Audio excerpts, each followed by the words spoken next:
Let's talk here now about your hip position when you move your hip to either line. And I'm going to explain to you what line is, okay?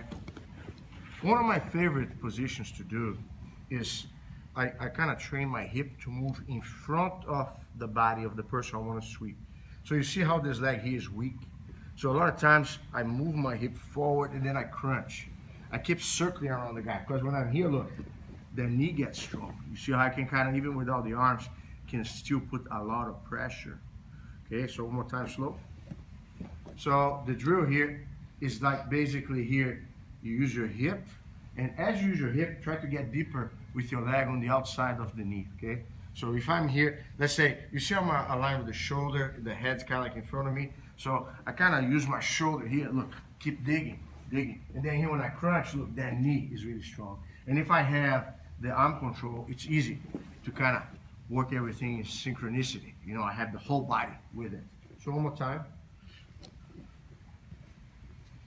So if you want to do the way I like to do it in a sparring situation, you use what we call mini bursts.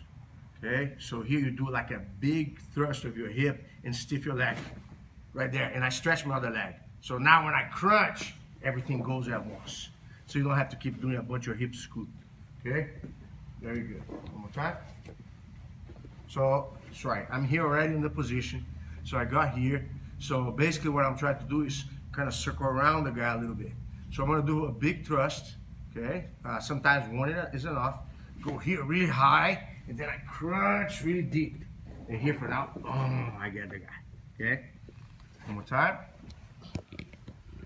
You can do in bursts. 1, 2, and then crunch and kick with the knee on the gut, all right? Or you can try sometimes a big burst. And when you do the big burst, make sure that you crunch as much as you can so you connect the punch against the shoulder. And then take the guy out. Okay? Good job.